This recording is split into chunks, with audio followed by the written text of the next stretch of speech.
How y'all doing tonight? First of all, give it up for the DJ. DJ Knock in the house.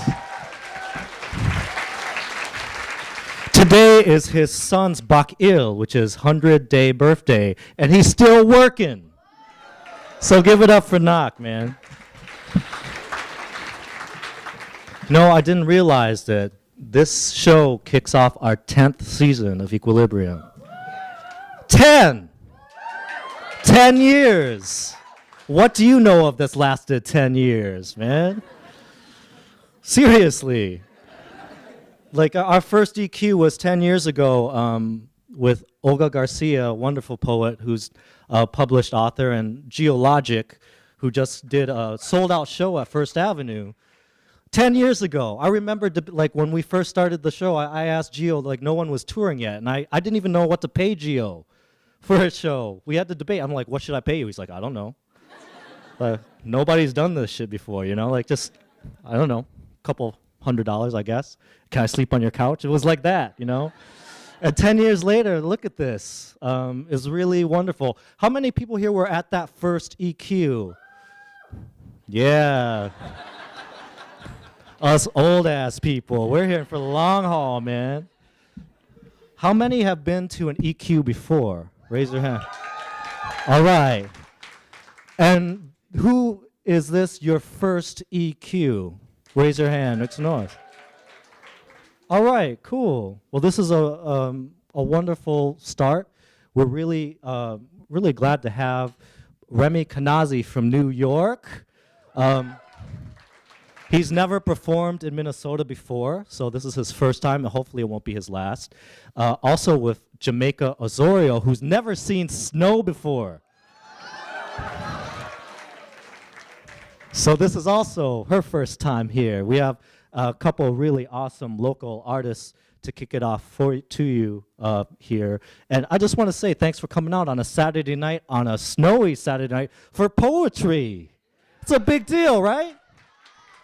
Right? Give yourselves a hand. We also want to thank Mizna, our partners, for collaborating with us on this. There's also a workshop that Remy is doing tomorrow that Mizna and the Jewish Anti-Zionist Network are collaborating on tomorrow with Remy here, actually at the Loft at noon. Is there any slots left open? Maybe a couple.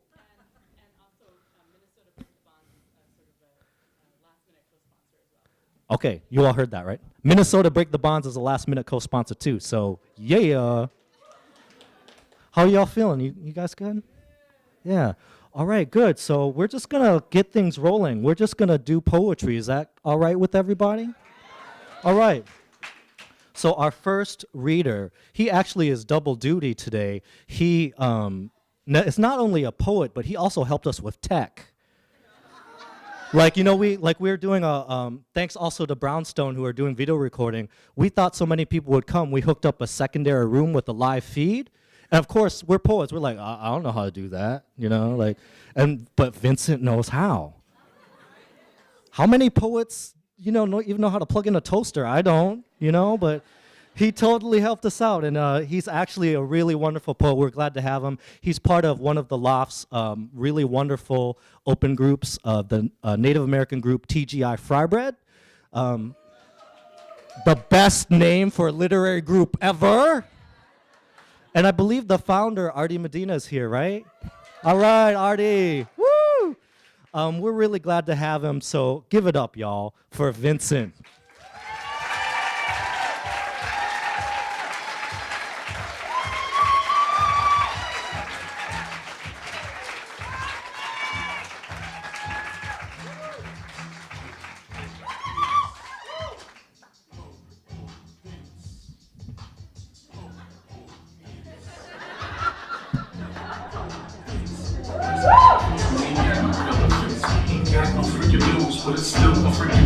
Pretty good? Can you hear me? You in the back there, can you hear me? Yeah. Good. I wanted to make sure that everyone could hear me. My name is Vincent. I'm Mandan in Oglala. I'm from Fort Berthold. It's in North Dakota. But I grew up here in South Minneapolis.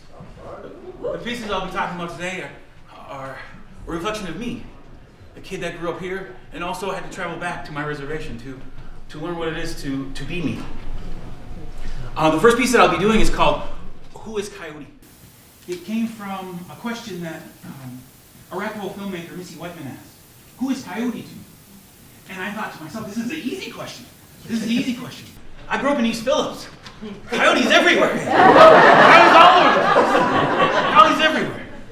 And so I wrote this piece quick. It wasn't hard, it was fast, and I'd like to share it with you if that's all right. Okay,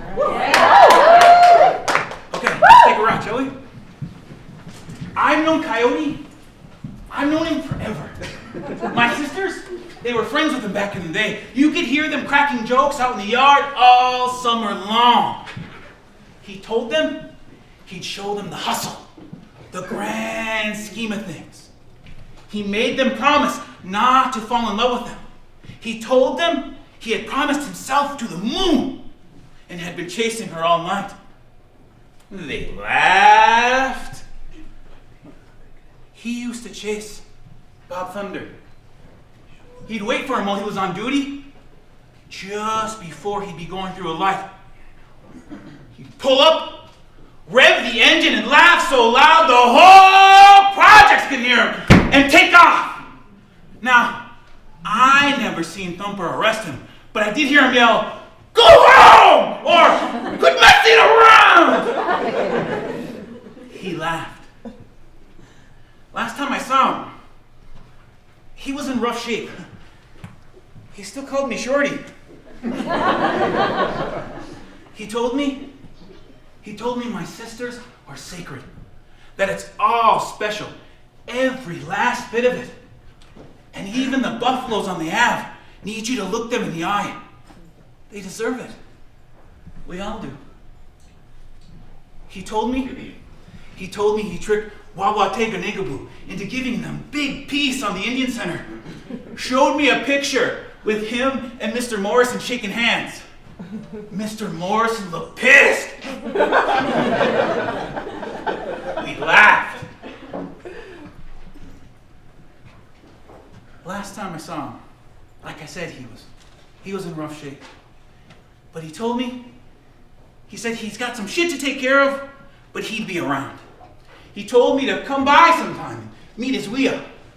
He loved her because she was beautiful, knew all his tricks, and smelled like sweetgrass and ozone. Last thing I heard him say before he headed out was, "See you in line at Holy Rosary. Stay up." I laughed. Thank you so much for that.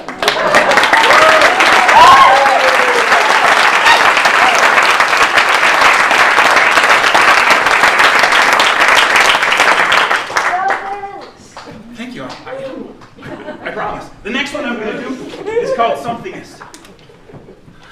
I don't really know how to explain what somethingness is. I don't know.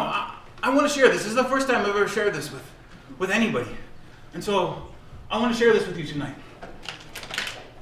Here we go.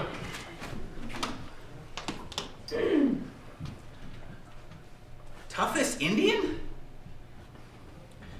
You wouldn't be the toughest Indian in the whole multiverse if you were wearing your AIM windbreaker, red beanie, walkie-talkie, and had a mag light with Tuffy scratched into it. You might be the toughest Indian when your mom heads out.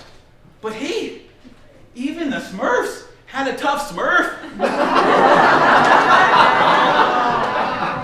Even butterflies gotta be tough sometimes. Oh.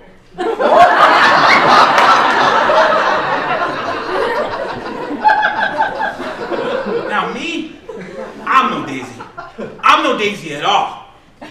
But you're the 3 millionth toughest Indian, but you only beat out 4 dogs and 3 cats who just think they're Indian.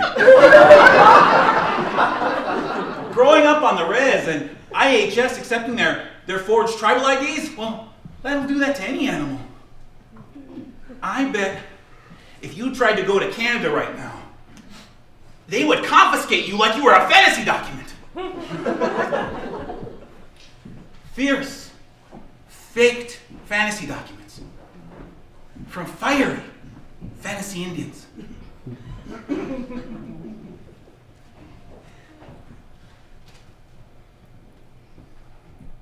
No.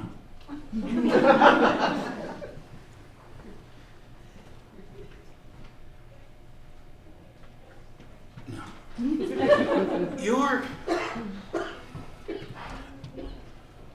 You would be the toughest Indian in the world if you had a teardrop tattoo, a copy of Sherman Alexie's book in your back pocket, and you were standing in front of the Lincoln Memorial demanding your treaty rights be taken seriously.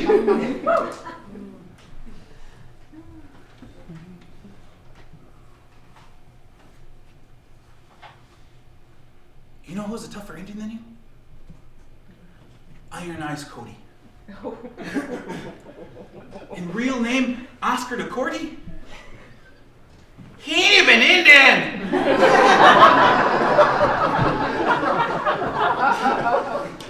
You ain't even the toughest Indian with that outfit on, hey! Winona Ryder is a way better Indian than you! And her mom just pickpocketed a name some white people in Winona, Minnesota made up. They made up a person. They took a name and they made up a person. And you're that tough. You're really that tough. You make people. Yeah. Her ma must have been hearing that blue corn moon when she saw it displayed in the store window. She just walked in, took it, put it in her purse, and walked out.